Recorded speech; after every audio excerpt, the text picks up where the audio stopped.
Hey everybody, this is Herschel Froome from High School Top 200, and this is the Top 200 podcast. We've got another guest, which is great.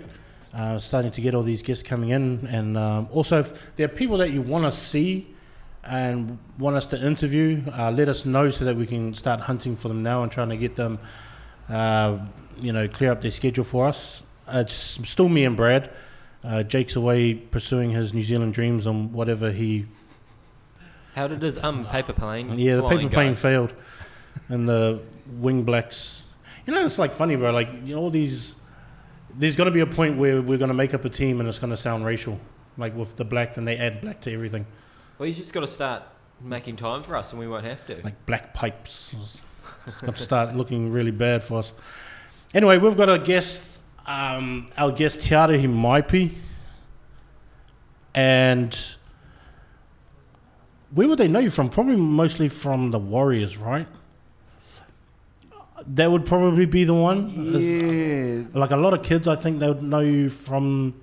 Old mates bounced around a little bit for the last few years. But Warriors on Sky probably... Yeah. Mate, the last year, I did this kind of comedy show with Māori TV, Funny Whare.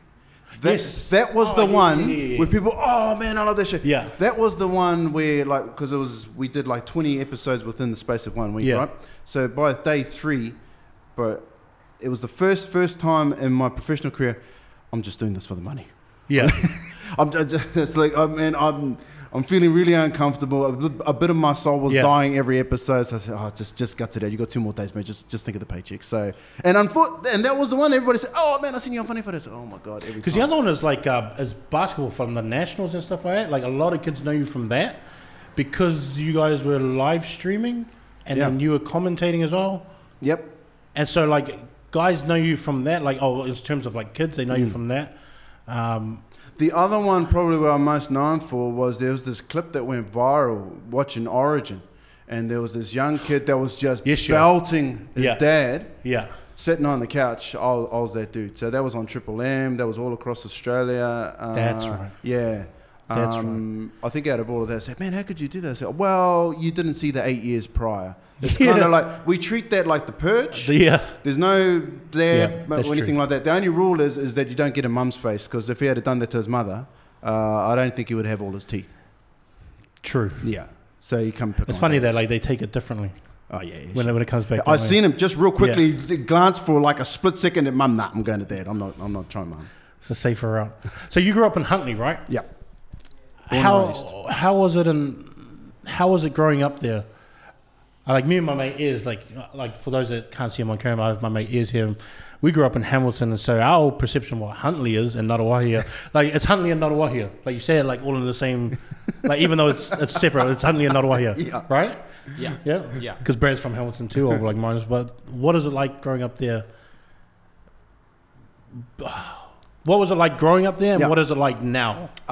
Growing up there, it was awesome. Awesome environment to be growing up. It was a different time too, because at that point, so I come from Kura Kaupapa and Kuangareo, so I was the first amongst the first lot of kids to go through that Māori education system. And so I went to Māori school from 3 right through to when I finished 7th form, 17, 18. So we only spoke Māori, and the only time we didn't was in English class. So that was an interesting environment. So we had this insular bubble around us, surrounded by our grandparents, our aunties and uncles that were super supportive and protective of us, because we were copping a lot of flack. We didn't know. We just turning up to school. It's like a normal everyday thing. That was our normal environment. So for us to have that real secure insular surroundings based on our marae and our kura, that was awesome. On top of that, our club, our Rugby League club, Tahi which was a big part of all of our lives and still is to this day. So we had these pillars around us that let us grow, have the best upbringing. I lived down the street, Tani Whare Street, down by my pa, and every house down there is your auntie and uncle. So every day you're out up until tea time, just rolling around with your cousins and stuff like that, having fun outside of school. So in regards to the environment I grew up in, and you have to remember as well, back then we had like 6 coal mines going. So employment was boosting. Mate, Thursday night in Huntley Township, packed. You couldn't get a car park. Everybody had good jobs, everybody owned their own house and all that type of stuff. So transition that now, the heart of that is still there. We still got our big pillars, and within the hardcore Māori community, school, the club, our marais, our kaumatu, and under the kingitanga. But it's a different kind of landscape now in regards to the economics. There's no more coal mines, jobs, poverty and things like that is a real thing. So the heart's still there, but it is very much a different place to what I grew up in. Did everyone get into like kohanga, like living in Huntley? Was everyone? No. But were you? It was just your. We had three when I first started. So our main one was Rahui Pōkeka, Te Ohaki, which was up the hill, and then we had another one. So from that point, it started becoming within, because I don't know, well, if you know about Huntley West and it's Huntley East. So there's town side and then there's our side. So our side is pretty much, all the Māoris lived on our side and then all the Pākehās lived on the town side. Everybody got along, it was sweet, but that was pretty much how it was. So within our side, a lot of our family started, and wider community started going through that and integrating. So now, like, Rākaumanga is the biggest kura kaupapa in the country. We've still got Koanga Reo. Now we've got a bunch more in Hamilton as well, so there's a lot more choice. It wasn't everybody that went that way, but a good chunk of my circle committed to that and still do. And you pretty much grew up playing league, right? Yeah. And like, because I was told that you grew up with Wairangi Kopu. Yep, but he's my best mate. He's your best mate? Yeah, still now. So like, I heard the story, and like, you can tell me if it's right or wrong, I don't know, I was just asking around. But what's the story about you and him and Video Easy? Like, I have like the story that was told to me, but like, I don't know how true it is, but like, if you can tell me how true it is, or what it is. Is there like a period of stuff where you commit like there's offences, but then because it's gone past a certain time that you can't get charged or booked for stuff? Yeah, there is. I think it's like 10 years. 10 years, obviously so how am I 30? Oh yeah, no, that's cool. Yeah, that was probably about 14 years ago. Okay, so Video Easy. So, and I was told it wasn't your plane. I was told it was Wairangi's plane. Or was it a I'm going to blame him. I'm just going to be an accomplice. All right. So we go to Video Easy. And look, they were wonderful family, the Poa family. They ran Video Easy. They were great. So we would have the system. So we were into, at that point, we were into 3 different types of movies all the time. Kung Fu films. Of course. Wrestling, WWE stuff. And then the other films where they were kind of lodged in a special section. Is that the one that's like has the curtain in front of it, or like the beads? Yeah, and the swingy door. Or the swingy door. And then the movies in that section. They have like blue covers, right? Yeah. That's what we used to call them, cartoons. Okay. So he devised this. No, it actually was him. Oh, I thought it was a genius plan, so I was his hype man. I backed them up. So we go into that section, and at that point, you couldn't get new releases, but this is video cassettes. Not DVDs. So the video cassettes of the weeklies were still in the cases. Mm-hmm. So what we'd do is that we would conveniently put it in a pocket of a jacket. So you wouldn't be wearing a jacket, you'd be carrying a jacket. Put it in there. You go out, you get your Kung Fu films, you get Royal Rumble 1994 store. I think it's the greatest Royal Rumble of all time. Undertaker v Yokozuna. That was a great Royal Rumble. Get that, rent it out for about the 17th time. So you drop your jacket before you get to the beeper. So you're at the counter. So if you can imagine, there's the counter, then there's the beeper, and then you're out the door. So you would mistakenly leave the jacket before the beeper. You get your weekly out, your Kung Fu film. Drunken Master 2, that was another good one, Jackie Chan. We used to get that one all the time. Get that. Go through. Then, oh, damn, my jacket. Walk back through, bleep, bleep, bleep. Yep. You've already got Drunken Master 2 in the hand. Grab your jacket, bleep, bleep, bleep, and you walk out.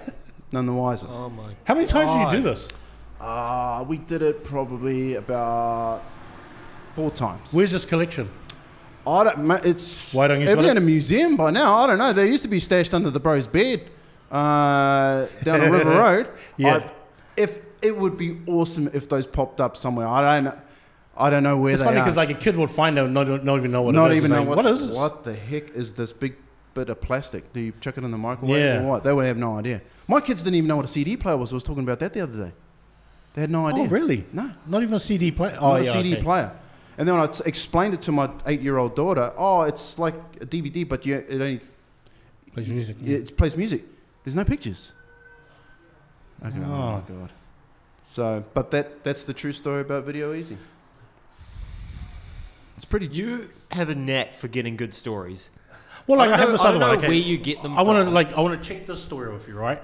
So, I heard that you were. It was like I'm not too sure. You must have been like 11 or 10 or something. You were playing league, and it was like a grand final, or like a final game, or like something real important. Then I heard that during the week you were battling for position to start, and then the coach hadn't made the choice who was going to start. So you all met in the morning, and then everyone walked to the changing rooms, and you were standing there already dressed with the starting jersey on. And then you were adamant that you deserved this spot and wouldn't take it off because you didn't start. No, is that a true story? No, I don't know. I don't know who your source is. And it got to this point where like everyone was like, "Bro, take it off, man, take it off." And you're like, "No, I earned this spot. And then you had to be talked out of the jersey. No. That's not true. That's not true at all. I don't remember that because we didn't play too many grand finals. Well, so when we're playing Tani Wharau, yeah. We had a really, really good team. So Wairangi Kopu, best mates. So like in our under 15s, we had 4 dudes from one little club town that all made the Kiwis. Wairangi Kopu, Whakahawe Arapana. You could have made it. I heard you got ripped off. Jeez, mate, I don't know where you're getting your sources like you from. were gutted. No, and the other thing is that they were saying that you got ripped off. Like they didn't say that you were on, sort of on the cusp of making it. They said that you got ripped off, that you should have had that spot. Is that true? Wairangi Kopu, Whakahawe Arapana, Adam Baker, Trent Clune. So that was 4. And then we had other bunch of guys that were really, really good behind them. I was the worst of the worst player in my team. I was the slowest. I was the unfittest. Because you're a hooker, right? Yeah. But the only thing I could do was tackle. And that was because nobody else wanted to run to these giants that were standing next to me. So I'm in the middle of the field. Yeah. Smallest dude there. Bootlaces. You're going to get targeted, yeah. Bootlaces, just roll back, cut him down. That's all I could do. No, I had a cousin of mine, Arahi Maipi. Yeah. He was really good. He made the Kiwis 1 year as a junior grade. But we had another cousin, his little brother, Quinton Noda, big guy. And he was a wrecking ball. But he never made the Kiwis. So he was more devastating to these boys when they used to play those tournaments out of Hopopu. This guy's like Stephen Bates was playing for Auckland. Who else was there? Leslie Vinacola was playing for Auckland. So all these dudes were around that era. Yeah. And this dude bust them all up. He was a killer. But he was regarded as too big. So he never got in. I think I know who you're talking about. Yeah.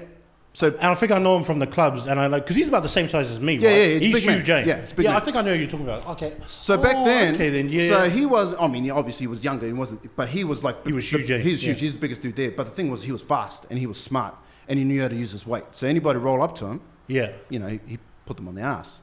But he was the guy that every year, had an outstanding tournament, but just classed as not the right shape for what they were after. So he never got the call. But so that gives you a gauge. So we should have had 5 dudes, and then we had another 8 guys after them, like Harley Rai, who ended up playing for the New Zealand Māori. Herewini Rangi ended up playing for the Warriors. These are all just remember Huntley's only like 6,000 people. Yeah, man. Yeah. And you're just generating all these gun we always dudes. wonder about that as well, of like how many league players actually come out of there, right?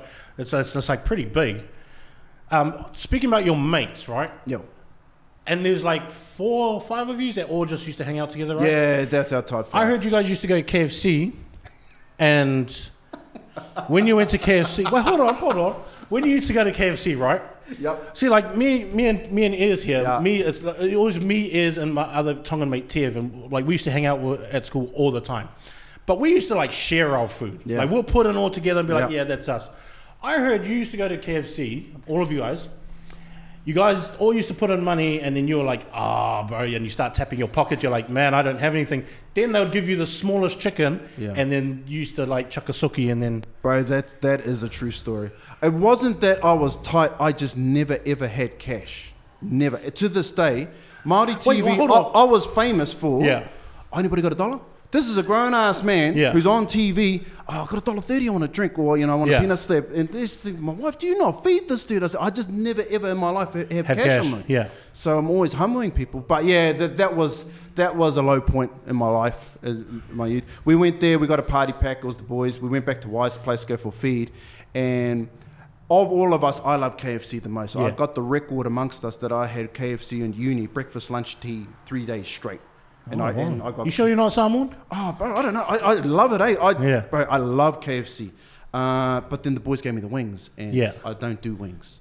Like, I like to think of myself as a very friendly, nice-natured dude, but I hate wings. And they did it for a laugh. I literally packed a sad. I walked home. They were like, "Are you serious?" No. It's like, if you fellas are just like, what? And I walked home. I left because they gave me the wings. So yeah, I'm not proud of it, but yeah. That you have a nickname when you were growing up? What's that? Do you have a nickname when you were growing up? I have a nickname, and I just want to see if it's the same nickname. Because if they're lying to me, then I'd be like, that's pretty bad. Does it involve a cat? Yeah, bro. Yeah. See, that was that. Well, obviously, it's not true. So Cat Pumper was the boys that used to call me. I had a cat. Yeah. And it used to, like, when you stroke its back, like what all cats do, their tails go up. Yeah. So we're watching TV or something, and not the cartoon section, we're just watching whatever at my house, and then just stroking the cat, and then that name came about from those idiots. That is it. It was only amongst us, so nobody else. I know you're telling me this, but it just doesn't sound like the full story. No, if you're gonna cause it, there's no peanut butter or there's no Monahans or anything like that. That's it. That is. If it's Cat Pumper, where did the pumper come from? I don't know. Well, that's it. It was just the tail went up. The tail kept on going up, and then the boys. I don't know where they came from. And they go like, "Oh Lord, there's a cat." That's attractive. That's the full story, and that's just to give you a gauge of how stupid and how big of idiots my mates are. I think that's more to the point. It's not so much the name as how stupid they are of coming up with such a name after a non-event. Well, that's my version. Are you a pretty hard out basketball player?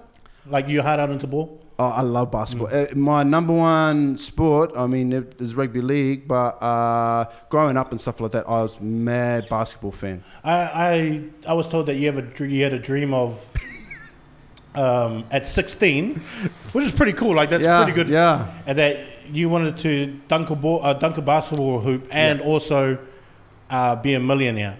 And then from what I was told, that they're just waiting for you to be a millionaire because your other dream's not going to happen. Yeah, no, that's fair. That's fair. Yeah, no, that's true. Geez, you got some good sources. You remember, like, in the old basketball mags, old hoops? Slam. Yeah. Slam. Love it. So they were advertising. Do you remember the platform under your shoe, and that was going to increase your vertical leap by a foot? It was going to increase your vertical leap by a foot in like 4 weeks. And they have this black guy dunking with it. I was like, bro, that must be mean. That's the mean calf muscles. It was great ad, great calves. That was it. That was going to be my secret. I'm going to get those. I'm going to jump out the ball. Well, we didn't have a gym. Yeah. We only had courts out on our netball court and a few half-court basketball hoops, but I'm going to get up there. So I was measuring it up. Yep, I could get up. I can touch the backboard. Yeah. Sweet. So what? The hoop is only about another 6 inches. Yeah. Easy. This is going to be easy. So that was where that came from. The millionaire one. So my folks were in Amway. Oh, yeah. They were hardcore into Amway back then. So we were like going out dream building and stuff like that. Yeah. So we come to Te Karaka, where we go to the big mansions and stuff like that, and you're getting feeding and little Dexter Yeager and all the tapes and all the blah, blah, blah. And so they were ultra hardcore. So I was sold on the dream. I was like, oh, man, we're going to Disneyland every year. This is going to be awesome. So that's where that came on. So perhaps in reflection, the old ambition got away a little bit. Maybe I should have just internalized that for a little bit. Yeah. But yeah, the dunking part, never going to happen. Millionaire part, well, work in progress. Not giving up on that. And they say that you're closer to the millionaire part then. Well, you couldn't be more further away from dunking, so anything is. Do you think there's like an age to dunking? I mean, not for like someone like Vince Carter, because he's probably like the best dunker of all time, but is there like an age to dunking? Like where you get to like 27, you're just like... Well, if you ain't done it by then... Yeah. Yeah. I think if you ain't done it by... If you're not close by high school... Yeah. especially down these ways, because you're not training, all the time. Yeah. Like, it's just a bit of a part-time thing. The only dude that could dunk out of all of us was Y. He was the only guy who could dunk ball. And, speaking about stories, so we didn't play a lot of basketball games proper. We only played amongst ourselves, but a couple of times we played against Huntley College and Arahi. Yeah. Huntley College, because they had... you need some Mormons.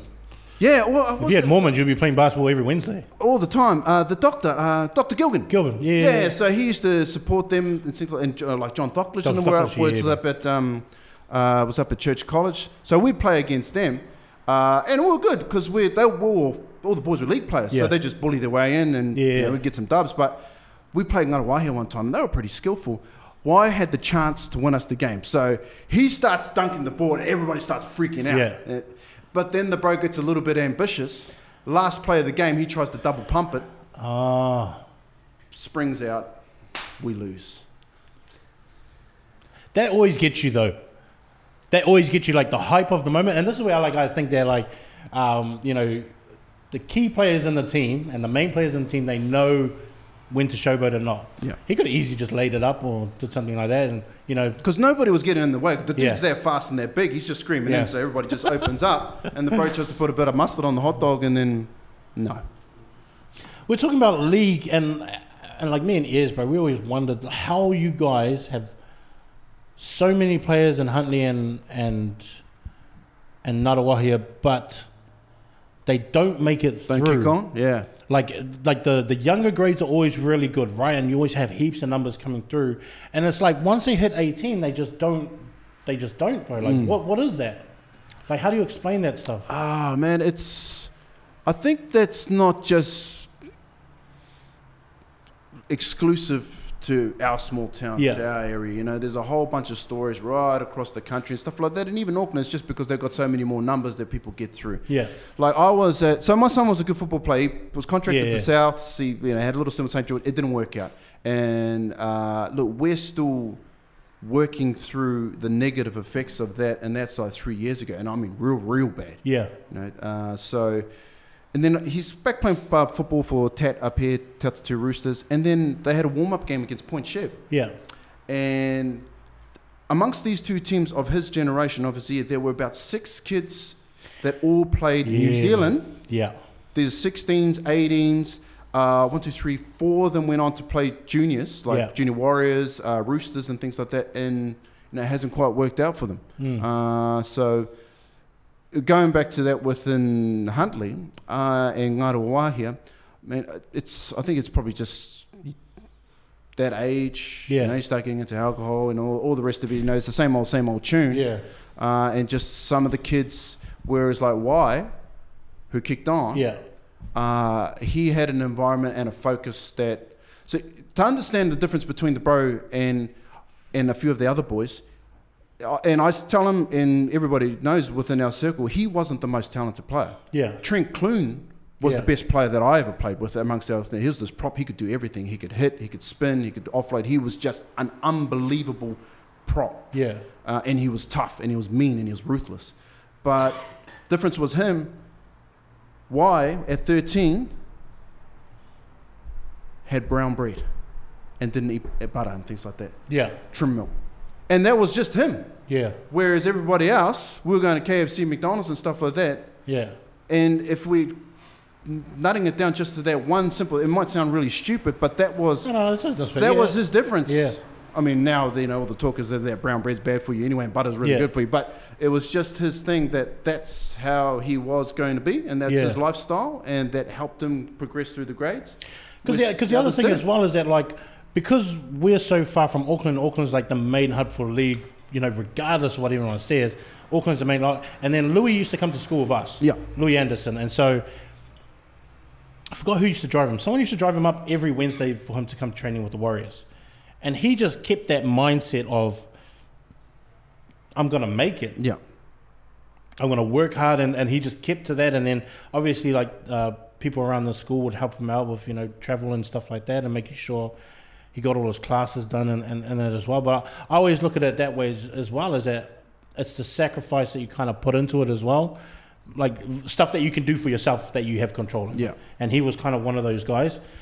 I kind of feel like a lot of kids lose that that desire and see what goes into it and just don't want to do it. Yep. Because they feel like it's too far. Yep. Is that something that Hamilton or Waikato kids struggle with as well? Because when they're not in Auckland, they feel like they're not getting seen. I don't know, because there's certain kids and stuff like that. They gave it a shot, and for whatever reason, it didn't quite work out. Paul Clouston is another one. So he went, was with Warriors Juniors, and he was a real committed dude. He was a real straight guy, but it just didn't quite work out for him. Whether he wasn't good enough or fast enough or whatever, it just didn't happen. Marty Moana is another guy who came through, as a bit older than us, but he made it, and he had a real successful career over in the UK. But I mean, it's what I understand, and this is going through the experience that we had with our son, was timing was just a massive, massive thing that you just do not have control over. So at that point, using him as an example, so he's killing it in pre-season training and things like that. So he was going to be the starting hooker playing upper grade in SG ball, which was great. He hurts his knee over Christmas period and has a couple of weeks off, comes back. So, look, we'll just let this other dude go ahead just so he can rehab. Yeah. That dude plays really good. And then based from that, he just doesn't drop the ball. Yeah. So this kid doesn't get his chance. Yeah. And it was just bad timing. And then from that, they made a decision that they don't want him again. And then his world kind of falls apart. So that's one example of it in regards to, and there's a whole bunch of ones. I know other kids, mate, good kids, train hard, do all the right things, keep yourself clean. But for whatever reason, timing-wise, it just doesn't work out. So, man, it's tough. It's so hard, the amount of pressure that these kids have to deal with, which has really, really kind of changed my attitude towards the whole scheme of things. There are certain kids and stuff like that, hopefully, that you give it your best. If it works out, awesome. If it doesn't, then take the learnings from that and apply it to other parts of your life, so you're going to be happy. But the negative side of having kids who put everything they've got into something and don't achieve, mate, it's rough. Yeah, really rough. Do you think they should have like sports psychologists at schools? Like I've always thought about this, as well as like even with high school kids coming through, is having sports psychologists talk to them and tell them about the highs and lows of things, so that they are prepared that if something doesn't go their way. I think that would be definitely beneficial. Tony Kemper's a guy who really, really big on this stuff. Yeah. So what he wanted to do was make it a rule that he's really keen on. So for professionals or whatever, when you're at that, like, you don't make a lot of money and stuff like that. But he was saying that it should be mandatory that X amount of percentage of a player's pay packet goes towards psychology. So it's just a regular automatic. It's a part of your training. It's a part of your training that you go and see somebody to go and because the other thing too, which is different to our lot when we were growing up, and what dudes like Y and stuff didn't have to deal with, was social media. Yeah. If you'd like what we're talking about now, those stupid stories and stuff like that, the only people apart from going on podcasts, it's only your mates that know about it. Yeah. You get, they give you crap and stuff like that, but then after that, whereas with my kid, everywhere he went, he could hear people talking behind him. Oh, he's no good. Didn't make it. Oh, what a loser. He's come back and stuff like that. Everywhere he went. So, and that's because everybody knows your business. Everybody knows your highs, which is great. But everybody knows your lows. And I'm not taking a dig at people, because that's just. But it's the environment that these kids have to deal with that is a massive amount of pressure, a massive amount of scrutiny that, to be honest, we don't understand, because we didn't grow up in it. We didn't have to deal with that type of stuff, and we're not making decisions on our day-to-day lives because we're older now, so we know not to do stupid shit and put it out on social media. Well, most of us do, so we don't have to deal with it. So we can't comprehend the environment and the world that they live in and the stuff that they have to deal with. And that's the other thing that, as well as like, because we didn't grow up in it, we know how to choose not to care about stuff. Where kids have grown up having a social media life that they really care about what is written about them, or what someone has said, or how many likes someone has, or because someone else did something stupid and their one was funnier than theirs and got a poor response. They care about their stuff, and it really weighs down on them emotionally. Hey, that's life. That's a part of... That's new life, right? Yeah. So that's new life now. That's their world, And again, because we don't understand it, doesn't mean, for us it seems like, man, that's so stupid. What are you guys on about? Just, pick up a phone and call somebody or go and see them or something like that. But just because it's not our world, it doesn't mean that it ain't real. Yeah. And it doesn't mean that, it's what it is at the moment. And our mechanisms of how we perceive to deal with stuff doesn't apply. Doesn't apply because they don't get it. They don't get where we're coming from because they didn't grow up in our situation. So it's a real complex issue that we're dealing with firsthand. And like my family situation, so I've got, so my son will be 21 soon. Then I've got a 14-year-old son. I've got an 8-year-old daughter. I've got a 3-year-old son. Oh. And then I've got a 2-year-old grandson.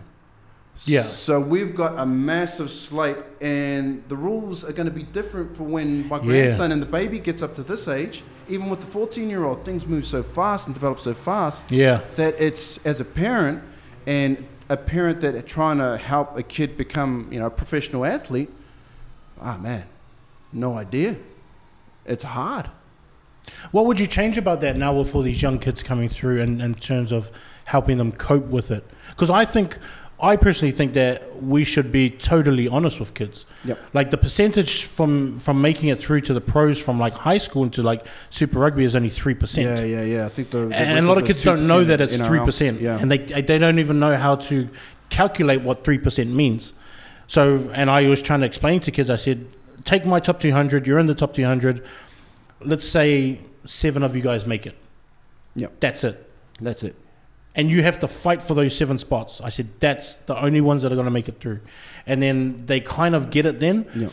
But because I think our age are trying to cater to their feelings, sometimes I think younger people want the honest truth.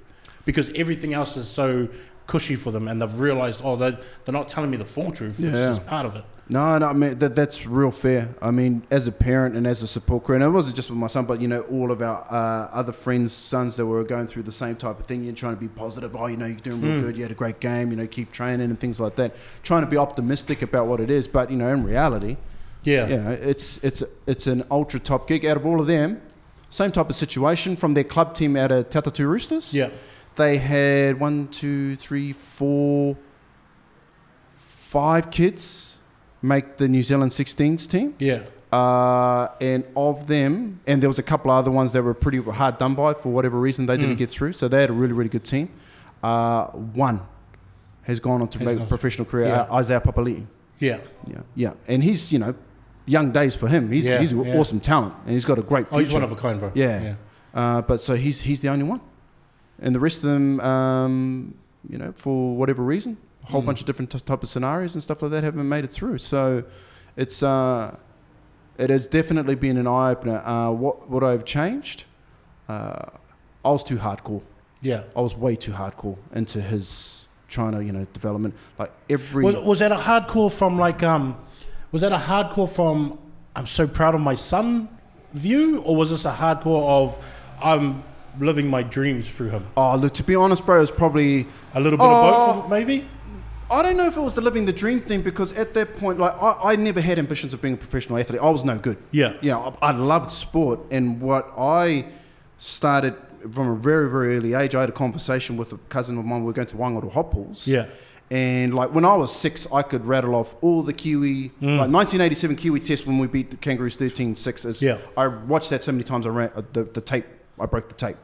So, but I could name every single player, what club they went to when I was like 6 years old. So that was my thing. So my cousin, who was really good, he was one of those dudes that made those junior Kiwi teams, was saying, bro, you should be a commentator when you grow older. So from that point, there was always the ambition was, I'm not good at sport.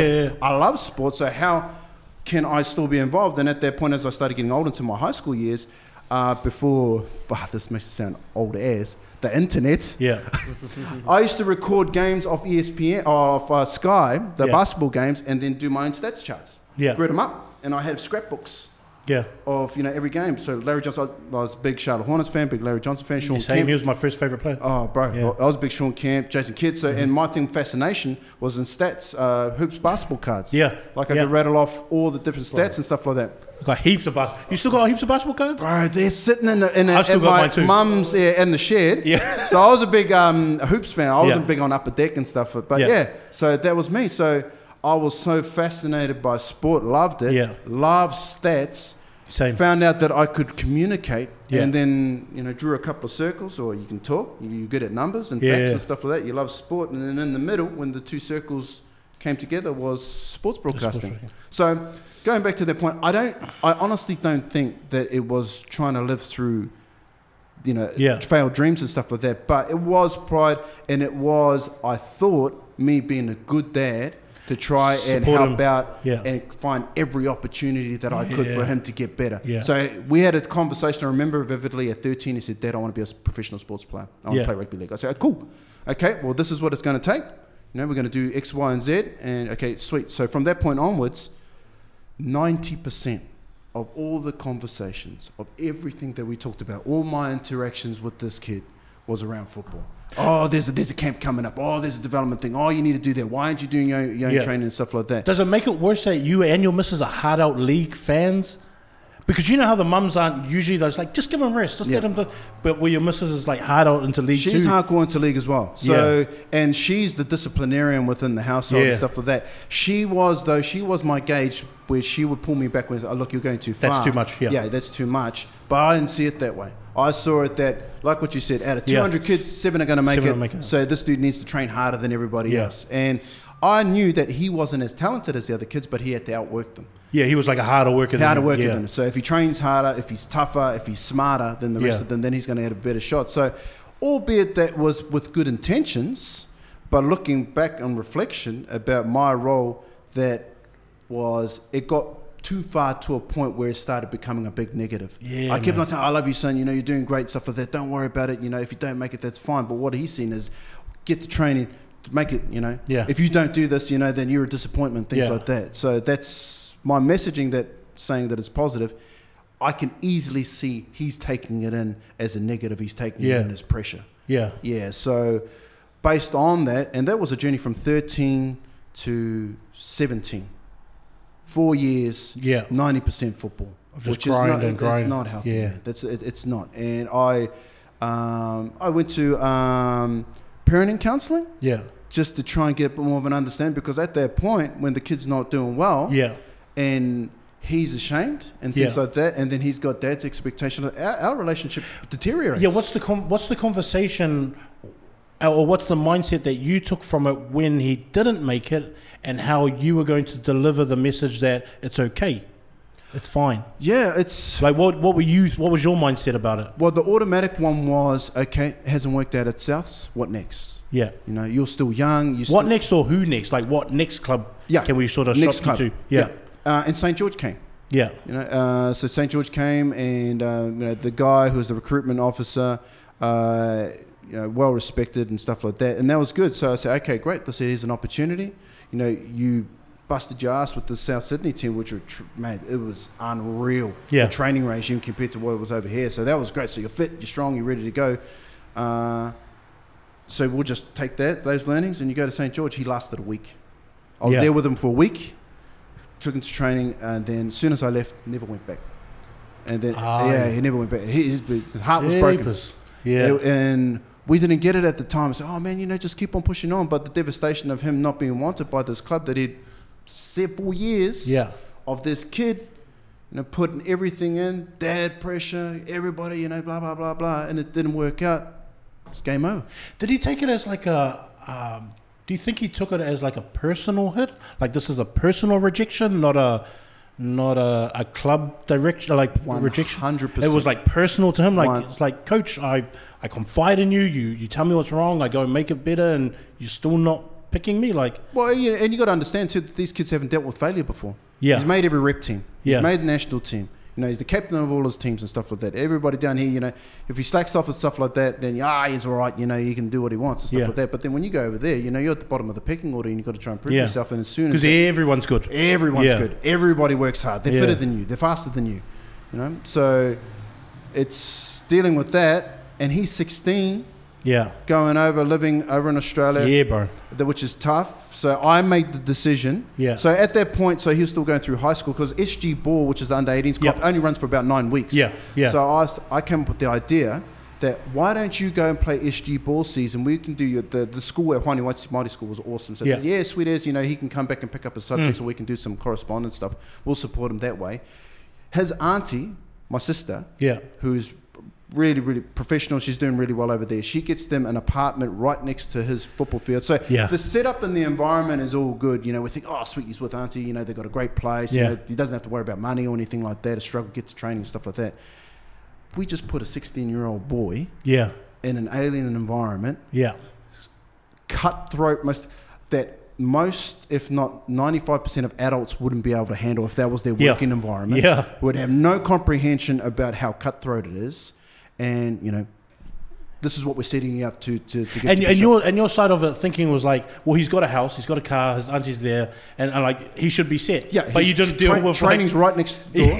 Yeah, he's sweet. Yeah. Jeez, this is the best environment ever to set up for you to succeed. But it's his coming home and being like, there's no one here. Like, I'm by myself. It's like the echo of my thoughts is loud now. That's exactly it. He reckons 660 was his best friend. He's sitting there hours and hours on end, listening to this album, getting homesick. Yeah. He's hurt and he's sore and stuff like that from training. He said the football side of things wasn't too bad. It was good at the preseason because, oh, man, Tucci's killing it. You're going to be good. You know, you're going to start and stuff like that. And you got 2 years with us, blah, blah, blah. He gets injured and then he has to go through rehab and stuff like that. And, oh, hang on. I'm not playing. Because rehab's like an emotional thing too, eh? I think, like the way that I see rehab is that when you get injured, like me, I like knee problems, but it's not just that. It's the talking the person back into their form when they're coming back. Because you always find guys that get knee injuries and then you can see it when they play, when they go to step off it, but they don't step the way that they used to step. Like, and that's like a mental thing. The doctor tells you it's 100% fixed, and you're like, oh, no, can you just wrap it up? Yeah. It's like, you don't need it wrapped up. Like, no, I think I need to wrap it up. Like, exactly. Like, and the thing I always try and comprehend is I try and put it within a context of my working environment so I can get somewhat of an understanding. Easy for Dad to say, oh, you know, you're right, you know, do rehab, ice it up, and blah, blah, blah, and then, you know, get out there and have a jam.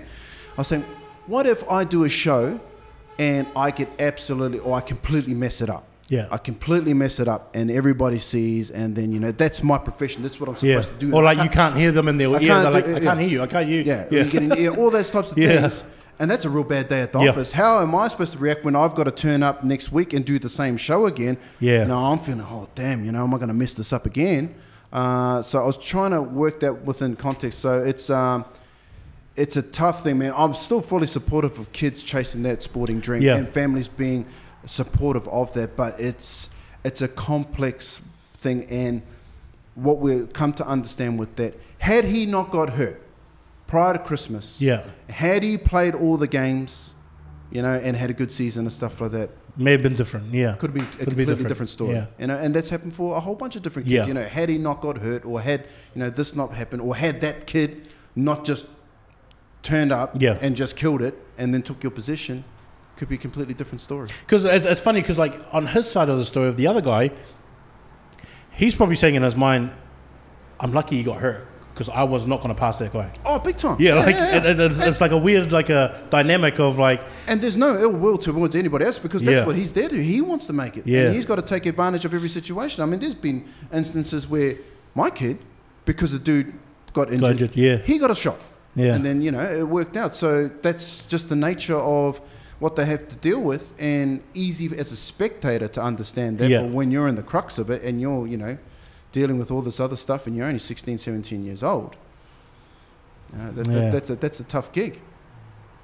I want to talk about, because me and Ez were talking about it last night, and it annoys me how Waikato League, and you might get some stick for this because, you know, you're heavily from there as well in that industry, but how do they grow the game where we go past 7 teams? And then we see rugby union have 3 divisions of men's teams and they're all strong. How do we get some of those rugby players to come over to the league? I was telling Ez and my other mate Tev, I said, to me it was the crowds.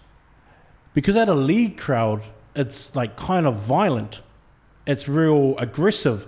Where rugby crowds are different, where they kind of keep to themselves. They don't really say anything. And I remember when I was 15 and I was playing. I was 15 and I was playing for Cobb, and as all Mormons do, we all play for Cobb. And I had scored 2 tries, and I was averaging 3 tries a game. And I was playing against Huntley South, I think it was, or someone like that. And then the mum started having a go at me, and then I would make like tackles where I would just ragdoll fellas, and she was just like, "Don't you throw like that? Don't you?" Just? Like, but she was having a go at me, and then I would score a try, and I'll be standing back waiting at prop to get off the kickoff, and then she's like on the sideline like having a yell at me, and I was just like, "Bro, I've never seen this in rugby. Yeah, I never see this in first 15. Why is this lady yelling at me?" Yeah, I was like, and I was thinking like, well, which one's your son, so I don't have a go at him because I don't want you yelling at me like this. It's like and I've been to league games where there's just fights in the crowd, and there's fights on the field that move to the crowd, and because I was a bouncer for years, it moved to the club, and we knew as bouncers that Hornets was coming in. They just played against Tahi, and it wasn't good, and they're all coming out tonight. And it moved to that.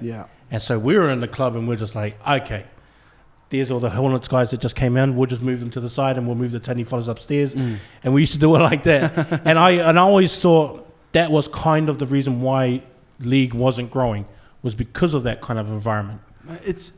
That's not just a Waikato thing. It's like that up in Auckland. Oh, really? Yeah, big time. Man, I go to kids' games and stuff like that. These are kids, under 14s, under 15s. Man, got parents just giving it to them on the sideline. Why is that, Big though? fights and stuff like that break out. And it's funny, we went to go and watch my nephew play at Hamilton Boys a couple of years ago. Not a peep. I said, oh my God, this is boring.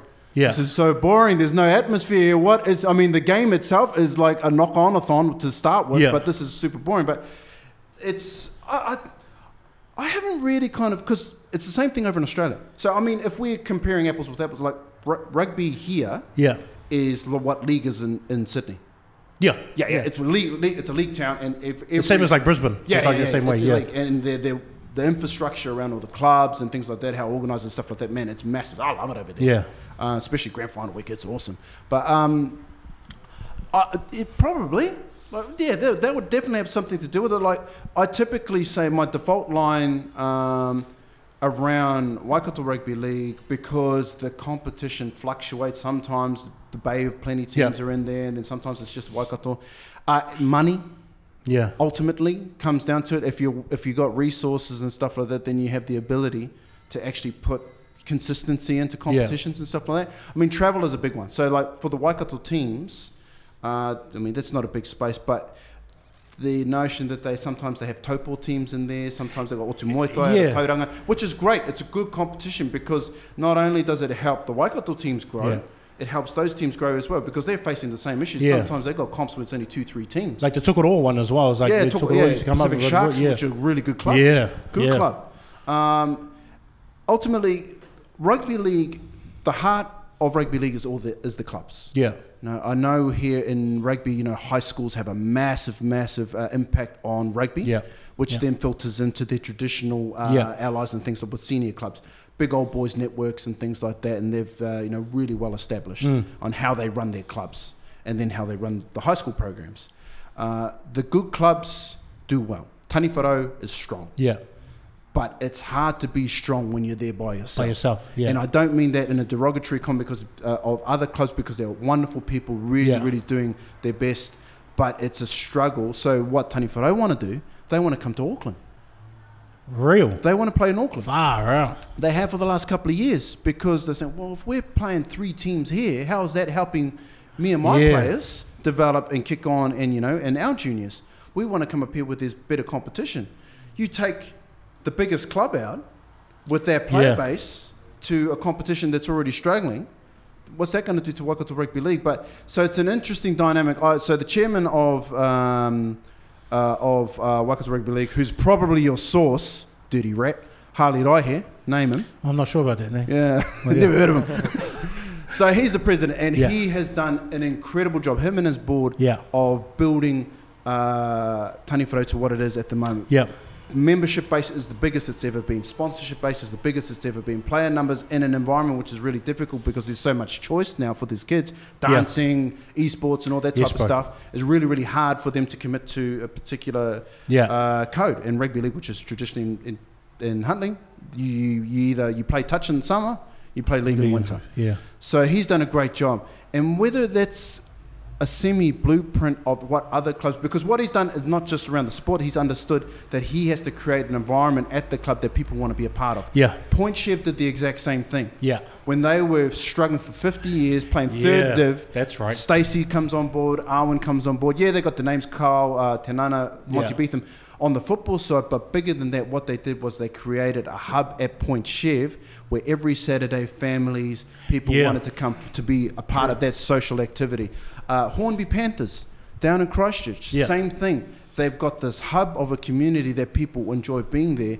Whereas if you have a look at, like, man, one of the ones that broke my heart a couple of years ago was Wainui, Ormata, Wellington.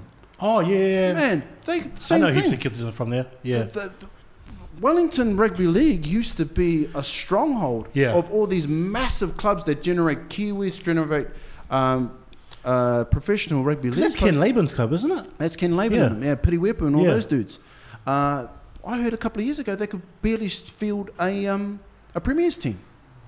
So I know that the environment and circumstances have changed, but within what I see of what works at rugby clubs, College Rifles, another prime example, about what they've built there around the sport, that it's an environment. What Tani Wharau have done, what Point Chev have done. Because Tigers had it for a little bit as well, eh? Like, what was it, 2011 to like 15, where the Tigers were like really growing. Like City Tigers, Hamilton. And where they were really strong, but then they just fell off. Like, it just fell away, and it was just like, well, how do you keep that going? Yeah. How do you keep everybody, like you said, and I think it is right, is that you make it like a family affair, and you make it like a family club, and you kind of belong to it. But how to do that is like, you got to have some really good planning on something like that. And I think it extends more so than results and titles and stuff like that at this level, like at club. If we're talking club level, things like that. I mean, that's great, and that generally is a byproduct if you're running a really good operation. Yeah. But it's more so about that creating something that people want to be a part of, whether you win or lose. And it's not, it's the family stuff, but it's socials and things like that. It's parties and all that rest of that types to attract that crowd.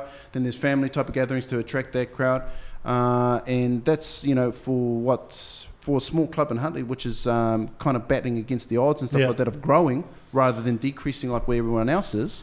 And it looks as though that's kind of been the formula for a long time for a lot of rugby clubs that are really well established. And then within sponsors, and then if you're pulling in the right people that want to start helping financially to contribute towards things, then you're building the infrastructure or the base of growing something.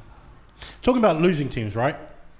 You're a Nets fan. Oh man, yeah, here we go. And you guys have been losing for ages. And we talked about this before, where it was like the terrible trade of Garnett, Paul Pierce, Joe Johnson. Who's the other ones that came over? Well, Darren Williams was already there. Darren Williams was already there, and the luxury tax was massive. And then Sean Marks was hired at like the worst time, and now he's brought them back. Yeah. How was that for you, knowing that the luxury tax was going to take away so much money, and you lost all your draft? Oh, that was the other thing. They lost all their draft picks for like 6 years. The luxury tax didn't matter to me because we had a rich Russian just paying the bill, so I didn't care about that. It was the draft picks traded away our future. Yeah. We could have had Damian Lillard. If they on the projections and stuff like that of the dudes who got picked up by Nets picks, Damian Lillard was at the top of the list. Like, it was a starting five of first round dudes who are good players. So we traded away our future. Billy King, wherever he is in the world. Who cares? I hope that I don't want him to die, but I hope that if he gets into an accident and breaks his leg and stuff like that, I wouldn't be too disappointed. Or he gets a bit of gonorrhea or something like that. That'd be a good thing. Because that was terrible, and I still don't understand it now. Like, how he thought this was going to be really good, because he got Garnett when he was 35. Well, this was their post Boston. So they won a title with Boston. Yeah, which is great. Oh, Jason Terry was the other dude. That's right. Yeah, he was pretty old too. So there was this old bunch of dudes who were tough, who were good, but they were still on max contracts. Yeah, and that was the other problem, because even when Joe Johnson went up, he was on a max at Atlanta, and I was thinking, I think he was like, wasn't he like the highest paid player in the NBA? Or he was top 3 on their contract. And even like even because Kevin Garnett had a no trade clause. I think Paul Pierce might have had the same, so they couldn't just get rid of them. Yeah. And I was thinking, well, what is this move? Why are you guys making this move where 4 of your top players are all over 34 and Paul Pierce's step back is really, really slow? Kevin Garnett doesn't really score. Joe Johnson can't go around screens anymore, and Darren Williams was having a sulk. You know, like, I never understood what point of view they were trying to push or what they were going for.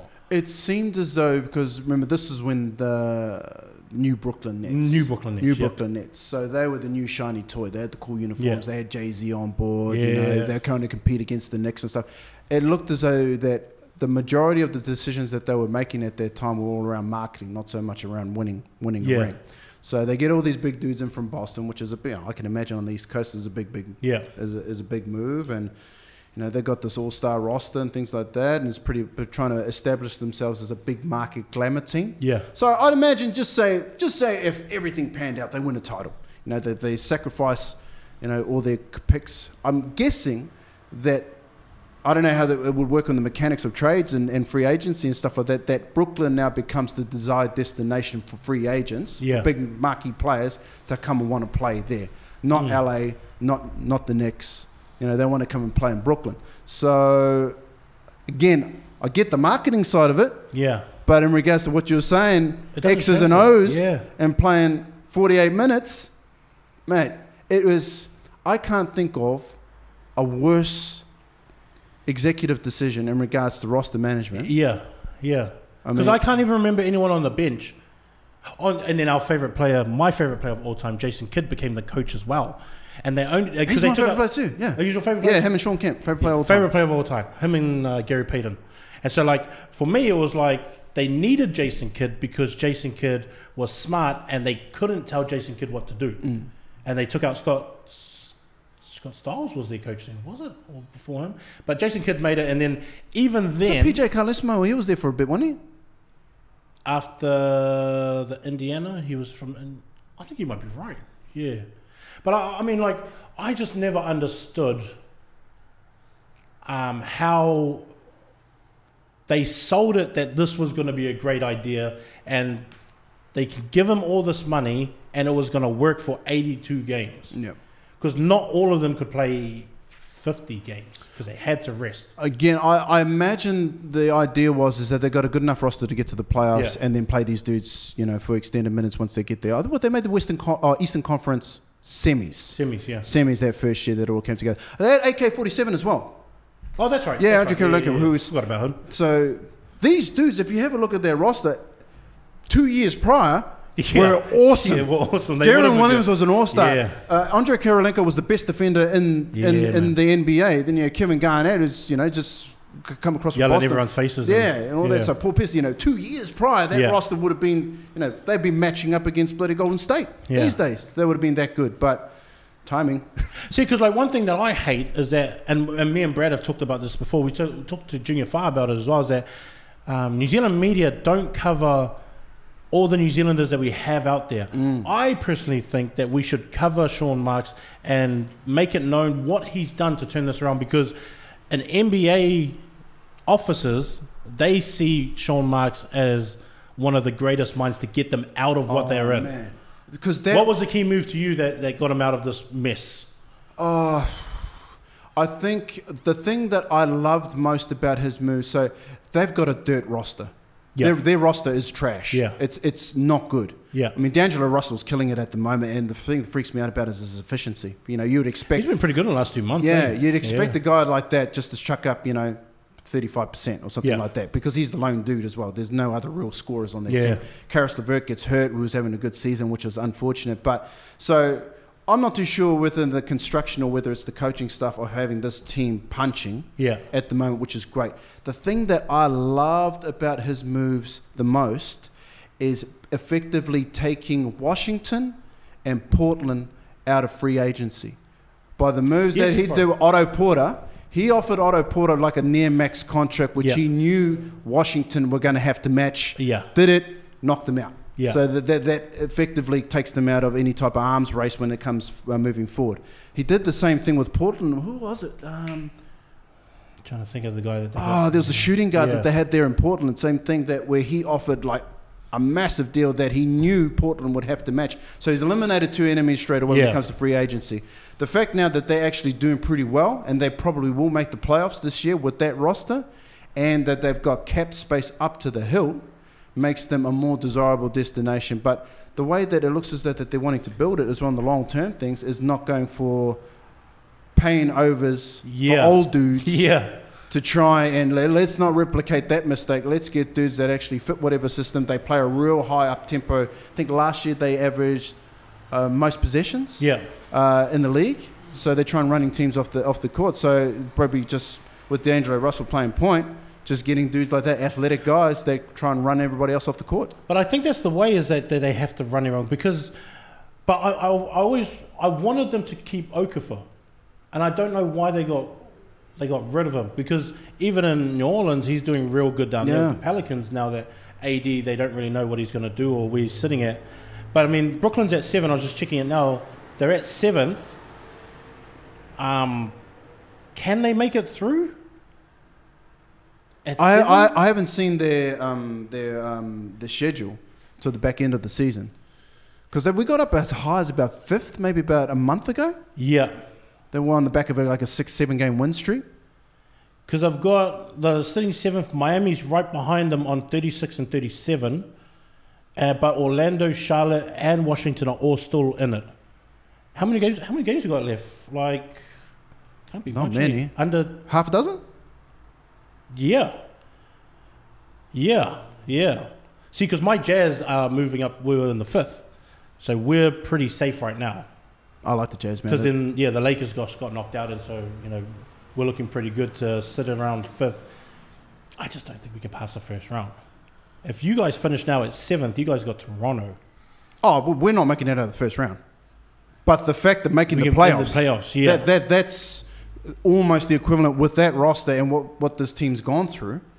Making the playoffs is a massive achievement. Making the playoffs should give Sean Marks high consideration for GM of the year. I actually thought that he would have got it last year, just from coming back from what he did and how he changed it. Like, because everyone, that was like the most unwanted job. That's why I feel like Sean Marks got it, because he was pretty much the only one that applied, and they thought, well, he's coming from the Spurs. Yeah. So at a great organization, maybe he's going to do the same. And he bloody did the same thing and changed them around. It's incredible what he's done. The big fear now is that somebody's going to chuck him a stack of money to go and be the GM somewhere else. See, I kind of feel like someone like the Clippers or the Lakers or someone like that, or even New York, is going to draw him across. Try and poach him. But the thing is, Brooklyn, I mean, they got money. Yeah. So if it's a money thing, at least with this, he's gone through the hard part. Yeah. So now he's actually said, we get draft picks again. Sure, if they're making playoffs, they're not going to be super high ones, and now they're in a position to actually build a roster. You've got your guy, got D'Angelo Russell. You've got some good athletic young dudes around him. Now, if we can pick up a real good, I mean, this is wishing scenario because they all want to go to teams that can compete. But it probably isn't even trying to pick up a superstar. It's just trying to fit good players that fit that mold and build it around them. I mean, like... What did you think when they signed D'Angelo Russell? After the whole exposing... Oh, well, the thing is that I hate the Lakers. Yeah. So anybody that come across from the Lakers or the Knicks, I can't stand them. Yeah. So it took me a very long time to warm to. So I haven't had a Brooklyn singlet for a while because I got no player. Like when it was Kevin Garnett and all those dudes, I haven't had one. I've got like the training tops. Yeah. I've got the hoodies. Yeah. I've got the caps. I don't have a singlet. And that's because... Don't want to commit to someone too... Well, I'm not getting D'Angelo Russell. That dude just come from the Lakers. Yeah. I'm not wearing his and he was like jersey. A snitch. He came over as a snitch. And I didn't think that, he's a talented dude, but he's going to be their typical throw it up 25 times, high turnovers, can't shoot type dude who's just going to be a ball hog. He might score 20 points, but mate, he's a good player. He's a I think real so good too, player. Yeah. He's actually turned out to be the player that they thought he was going to be. Yeah, it's worked out really well, and he's the type of dude that you can build a team around. Who do you think?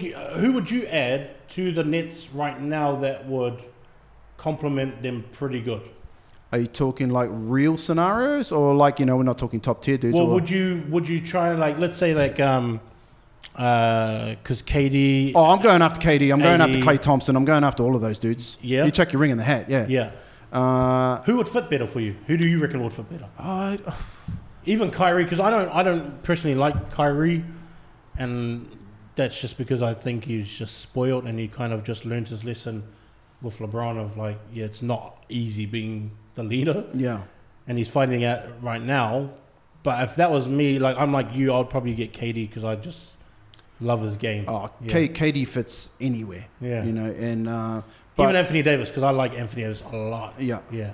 I think the other guy, I mean, depending on the only thing, the question with KD, they're saying, because, there's all the talk about if Zion Williamson goes to New York, then, New York have got a really strong bid that they're going to try and go after KD, a big market, It's just around, and I don't know the dude, man, but it's what's reported around his temperament and stuff like that. Is that whether he handles the spotlight all that well, or is he just wants to go out there and play? I mean, if anyone, he's probably ain't leaving Toronto, Kawhi Leonard. I don't think he'll leave. No, why would you? I think he likes those quiet places where they don't get much thing, because look at him, he's kind of a weirdo the way he talks, and he just wants to play basketball. The move I loved the most around before the deadline was Marc Gasol. I'm a big Marc Gasol fan. Oh, I thought the Grizzlies were idiots for letting him go. Man. For like Valens. I like Valanciunas as well, but I just thought, you're giving up way too much just to do a one-on-one trade kind of thing. I thought, bro, you guys lost a lot. And then put Mike Conley in a bad spot where he's just like, oh, shoot, this is not the same kind of player now. I relied on him for a lot of different things. And, like that kind of stuff. I think that move in Toronto is a fantastic move for their organization and a fantastic move to keep Kawhi Leonard in Canada. I think Laurie is there as well, and like it just makes sense. Man, they've got their, the makeup of their team and the, Van Fleet and their bench and stuff like that. Siakam, who, aren't big name players, but they come in and contribute and stuff like that. Toronto are good, man. Yeah. I think Toronto, with their Marc Gasol move, at face value, I haven't looked at the standings. I thought they were the team in the East now. Yeah. I think they're better than Boston. I'm not sold on Boston though, because I look at Tatum and Jaylen Brown and Kyrie, and then I think they all want to be the main player. Yeah. It's like, you guys can't all be the main player. It has to be one guy, and the others, you have to have some kind of soldiers around you. Man, hey, come to Brooklyn. We'll take a couple of them. Yeah. We'll take a couple of those athletic dudes. Not the old dudes. You guys can keep those when we've been there. But remember when Danny Ainge was the genius? He was the maestro constructing, getting all the picks. Well, this kind of looked good, though. Like, when he was putting all these guys together, they go, oh, you got Gordon Hayward, which I feel so sorry for. Even though that sucks, man. Yeah. That he got injured like that. And you can see that his game suffers now. But it still looked like Danny Ainge was still the man in the way that it worked out. But I just think that they're all pretty arrogant at the same time. And then Marcus Smart, no one can control what he does, because he just does, just the most grimy grub stuff on the court, like how we just pushed out Embiid. I don't like Embiid at all, and I was pretty happy he pushed him in the back. But no one, he just does the dumbest stuff, even though he's probably their best defensive player. Man, it's they've got the opposite problem to Brooklyn. They got too much talent. And then not finding everyone. Because Tony Rozier's the other one as well. He's a good player, man. He's starting to argue now. He's like, hey, I'm almost at 17 a game. He's a good player. If Brooklyn had the opportunity to pick him up, I'd take him. I'd take Tony Rozier any day. I mean, Jason Tatum would probably be the biggest target there, but they ain't letting him go. Yeah. He's too young. I want to get you on a podcast with me, you, and do you know Raymond Cameron? Yeah, bro. Yeah. I want to get you on Ray, because me and him argue a lot as well. I just want to punch him in the face sometimes. When you talk about LeBron and stuff like that, because we have this argument all the time. I'm a LeBron fan, and I don't really care what he says, but him and my other mate, Francis, now he's like the anti-LeBron guy, and everything that comes about LeBron, he shares it. Oh, man. He was just fishing for responses. I just bite my tongue. I was like, dickhead. But Ray, I'll have Ray on. I'll tell you when Ray comes on. We'll all jump on as well. Talk some basketball. If you were a GM for the Warriors, yep. Because I like the trade stuff. I'm taking you like trade as well. Love it. If you were a GM, yes, for the Warriors, and you could trade for some players, who would you go for, and who would you kind of trade away? See, I always thought with Sean Johnson's situation, I thought, why don't we trade him? Why don't we go into a club and say, how about we just trade? Well, here's because you could pick up 3 really good guys for him. Here's some talk around that. So the word is that out of Parramatta. So I'm a Parramatta fan. Yeah. So and I get on real good with David Kidwells too. Yeah. He's a good mate. So the word was Corey Norman, Mitchell Moses don't like each other. They're not getting along. Yeah, I heard that too. Because you got to remember too, like the year before that, we made top 4. Mm. And we had a really good young team. So we're like, oh man, we're going to make the grand final next year. Yeah. Completely falls apart. So they don't like each other. They understand that they have to get rid of one. So the idea was they want to keep Corey Norman because at least he's shown that they can win with him in charge. Oh, yeah. So he got them to top 4 the year before.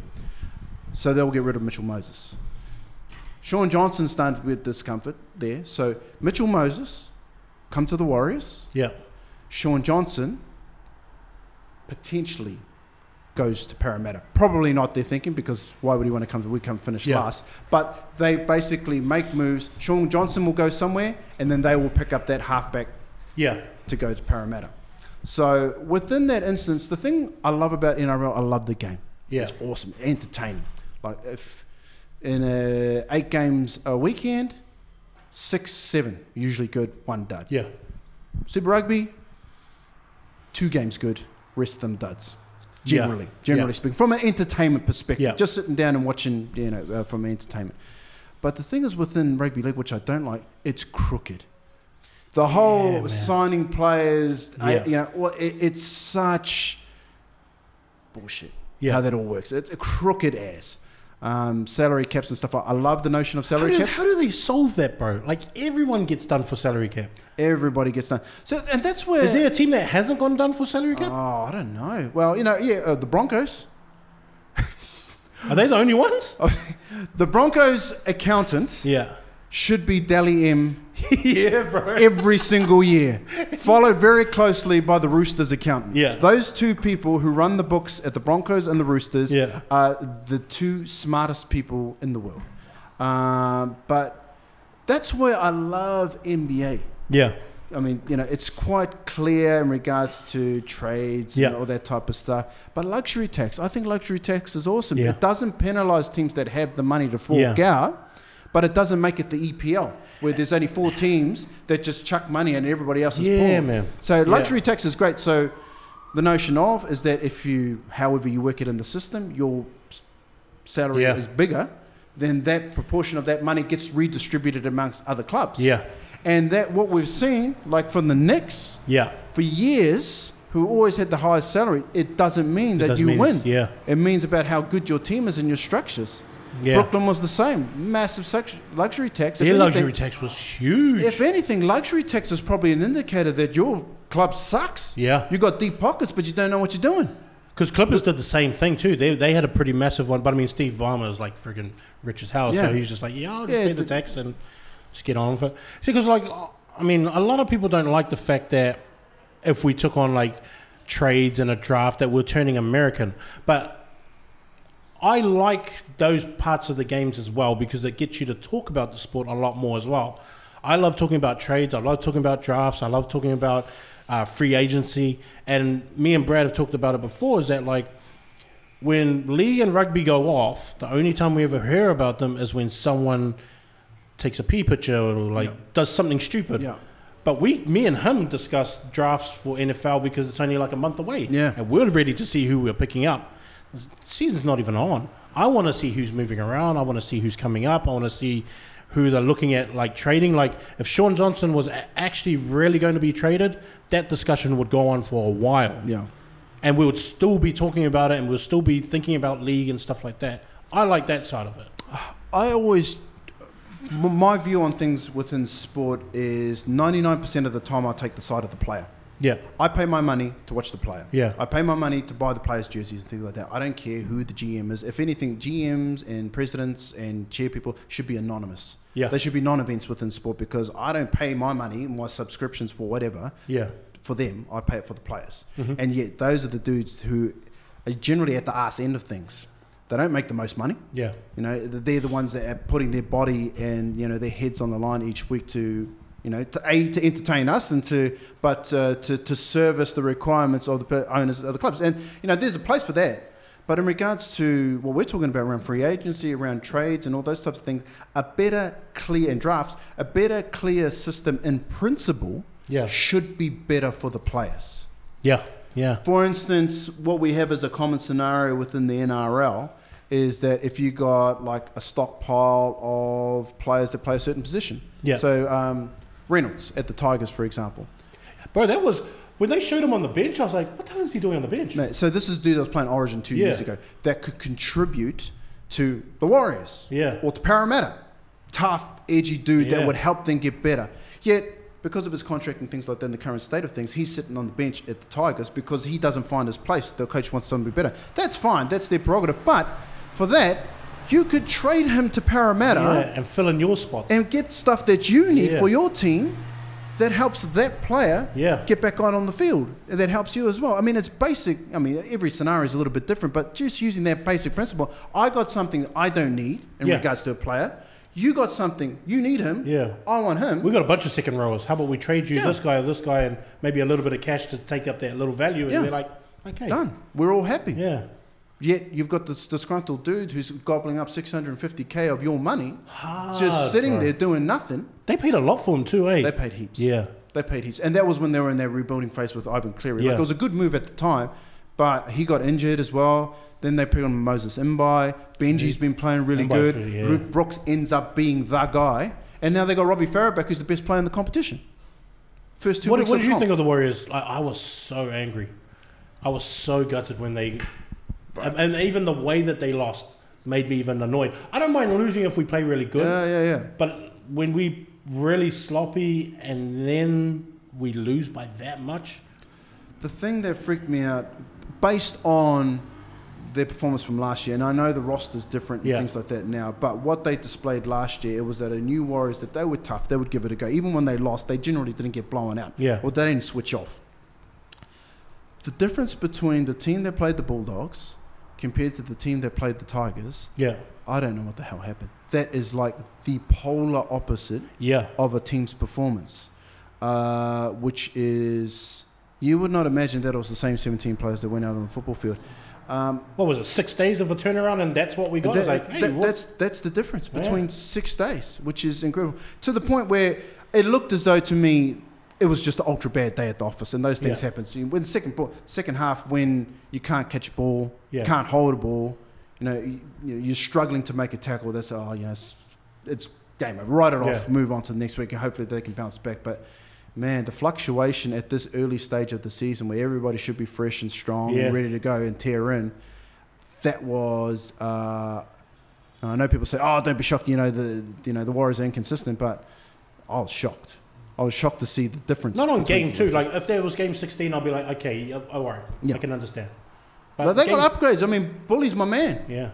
He came back into the team. Isaiah Papali'i, that's my dude. He came back into the team. So in theory, that team should have been better. So, I mean, we don't know what happened during the week and stuff like that that contributed to that performance. But the disparity between the two, oh man, that's a little bit concerning. Strange, yeah. Before we finish off, I want to know realistically New Zealand's chances of getting another team. I don't see it. What are the problems that we're going through that we can't get another team? I think you have this is just my observation. It's not so much that we aren't built to have another team. I just think Brisbane. Why isn't there a second team in Brisbane?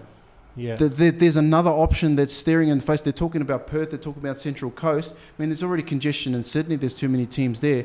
Brisbane Broncos, who are the biggest deal in one city, should be enough space to have a second team in Brisbane. It's a league town.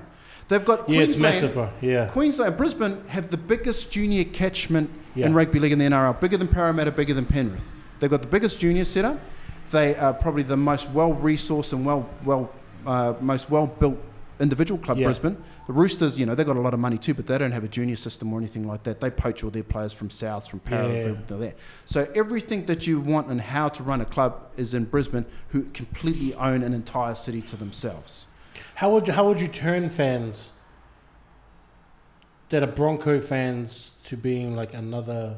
Well, here's the funny thing. Apparently, everybody hates the Broncos in Brisbane. They're the most disliked team there.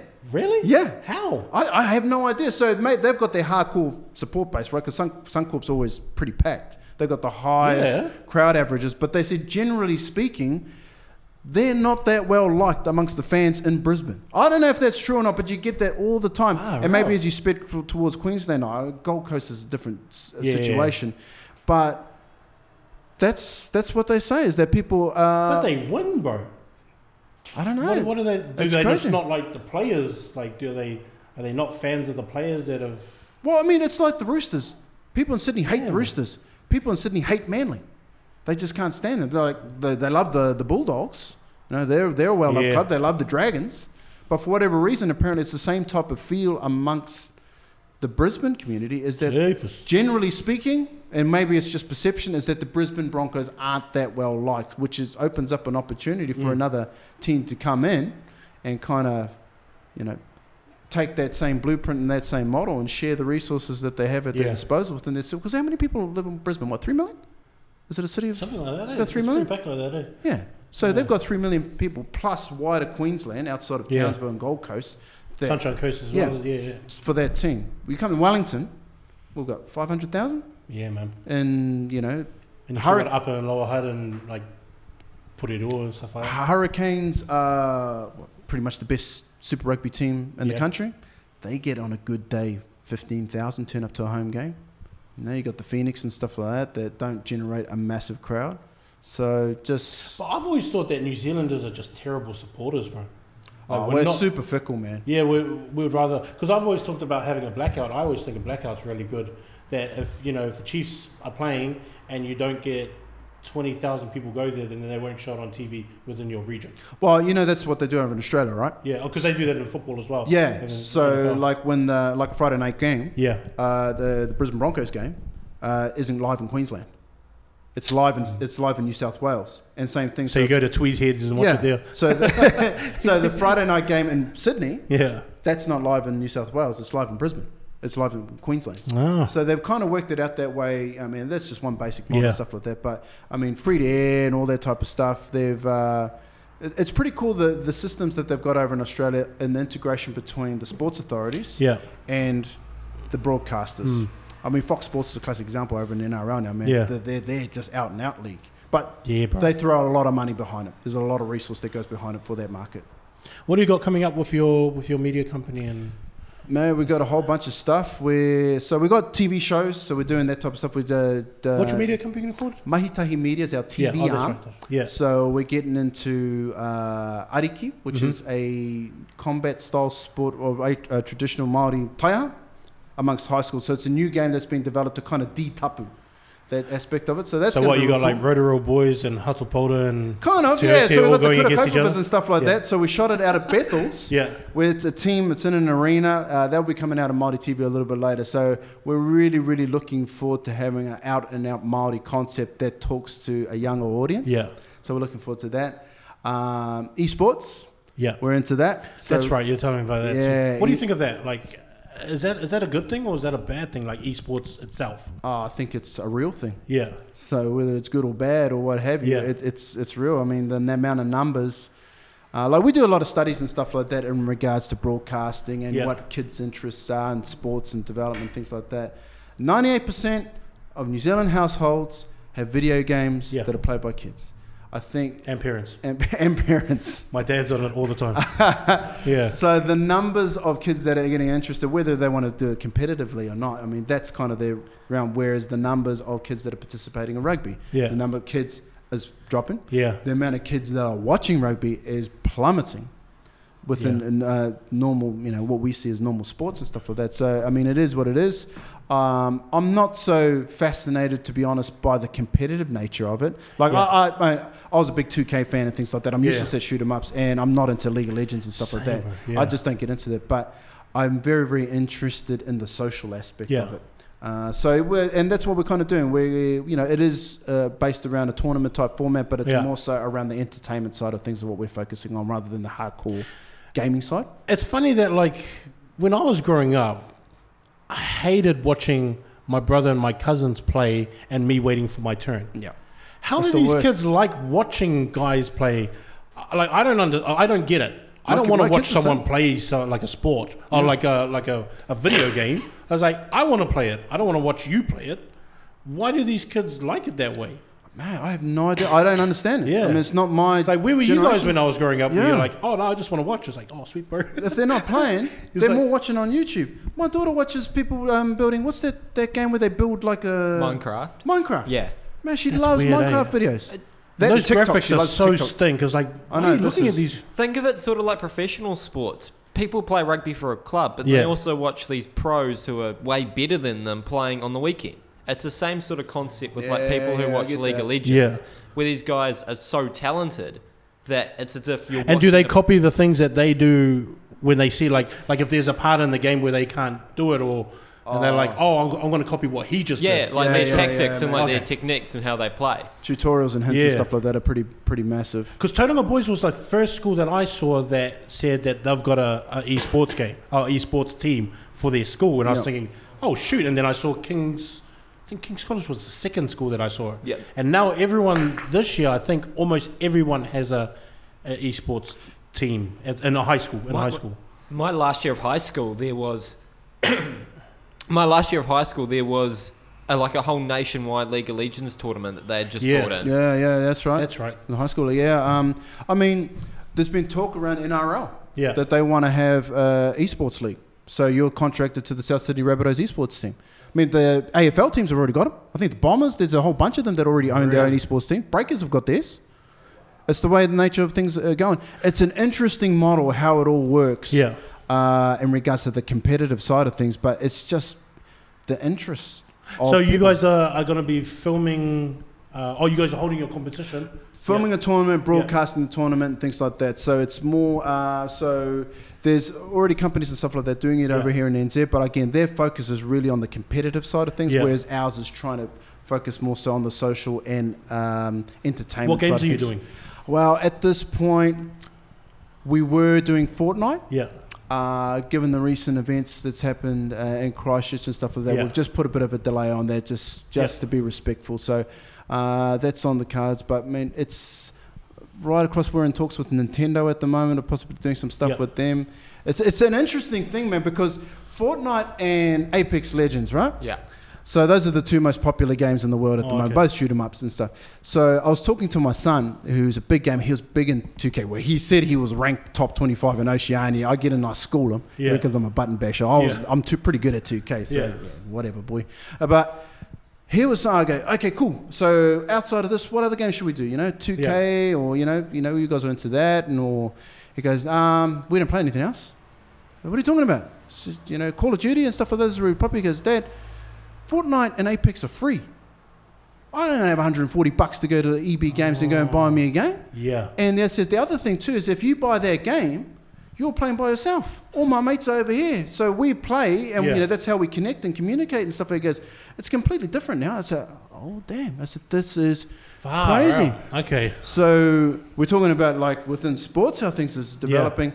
Now Google are getting into the gaming space. So the general crux of it and stuff like that is that they have all their high-powered servers and stuff like that, and you basically, it's kind of like a Netflix of gaming. You just go in, all you need is a monitor and your controller. You don't need to buy the hardware or any of that type of stuff. That could completely change the face of consoles. And then they make the money off selling little items, right? Like a new. That's Fortnite. Like Yeah. Like that's how they make the money when the game is free. When it's free. So upgrade skins and stuff like that have no effect on your performance in the game, but they generate $100 million a year.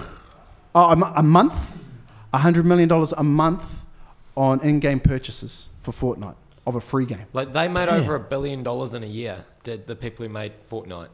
It's like I want to buy this new hat. It's like doesn't make you shoot any better. No. Well, they do like season passes. So like every few months or whatever, you have to buy like a new pack to get all the new stuff, and they just keep reiterating it, and people just keep buying it. So Apex Legends is an extension, or is this new version of that. So they've gone ahead and got Ninja and all the high-power influencers and stuff like that to come across and play that. And now that apparently is... The growth is faster than Fortnite. Yeah. Fortnite's still number one. So are you looking for the next game that's coming out too and saying, okay, we're going to jump on this So that we can it's kind of that nature. Well, I mean, our one is for this first project is real orientated. So the whole premise of it was, okay, cool. We need to try and connect with a young Māori audience, which are really, really difficult to reach because they don't watch TV. Yeah, and they're not really into sports or anything like that. All the stuff that when Māori media first started, Māori TV, these were the go-tos. But that was 15 years ago, so it's all different. So the language outcomes, we just package it up around gaming because that's what they're into. So it's kind of understanding. But within that, what games are they into? Yeah. So then we've got to kind of try and base it off that. For this league, I mean, there's other things that we want to do around iate as the name of the brand, which is the Māori word for esports that we developed. So it's an exciting space, man. Yeah. It'll look cool. Damn, we put a lot of money into that set. Well, I want to hurry up and get it fired up. So yeah, it should be a lot of fun. I think it's going to be fast, It's going to grow real fast, They say this. I went to a TV conference in Scotland, in Edinburgh, 10 years ago. Yeah. They said then, this was 10 years ago, that the gaming industry back then was bigger than the movie industry and the music industry combined. 10 years ago. And look how much gaming's grown from that point. So it's, again, I think it was going back, in our prior conversation around social media and the activities of, we just don't understand it because that's not what we've grown up in. Well, I mean, all you got to do is look on your phone. All the apps and like games you play on the phone, it's all part of the gaming industry. And like Candy Crush Saga and everything, the amount of money those apps pull in man, is crazy. It's ridiculous, man. And I know from sport diehards and stuff like that, that's our form of entertainment, but just for this group that are growing up. And the cool thing is about it is that they can access it anywhere. They can play. They can actually play against Ninja. They can, they can go up against. So that'd be the equivalent of us rocking up to a park and then, let's have a run against, Sean Johnson's playing. Yeah. Without the fear that's true. of breaking my shoulder with Sammy Taide running a straight. But it's just a completely different. It's like a virtual Tomalolo. It's crazy, bro. I want the game. I just don't want the injuries. Yeah. No, I like my teeth, bro. It's good having you on here, man. Honestly, it's been real good chatting with you. What is the advice that you'll give to these young kids that are trying to reach their dreams? Like, what is one piece of advice that you'll give to them? Man, my thing is, and I've always operated on the same premise, and it's been the fundamental basis of my career and where things are going. Find out what your passion is. Yeah. Find out what you love. It wouldn't matter what you like. For me, doing scrapbooks on stats, collecting cards, memorizing stats and stuff like that. I was passionate about sport. I loved it. Find out what you're good at, and then find out if you combine the two together, where does that leave you? Yeah. Not everybody's going to be a professional sports athlete. Not everybody's going to make it to the movies and stuff like that. But there's more than one way to be associated with what you're passionate about. Yeah. And combining your skill base and what you're actually good at, and then carving out a real happy life for yourself within a professional career. So that's the advice I always give kids, man. It's just those two basic things, and be straight up with yourself. The other last thing too, man, is don't be scared. Yeah. Don't be I don't want my mates to, if you want to be, a broadcaster, or if you want to be, I think the other thing was, if my broadcasting career didn't pan out, I wanted to be a sports statistician. Yeah. Because I would wake up every day keen as, and whether that was with TAB or whatever, I don't care. I'm counting numbers, and I'm in sports. I love that stuff. So that'd be it, man. Find out what you're really passionate about. Find out and be honest with yourself of what you're good at, and mesh the two together, and you'll find a good, happy career. Mean, bro. We'll finish on that note, bro. Thanks for coming in. Thanks for having a chat with us. That's Top 200 podcast. Peace.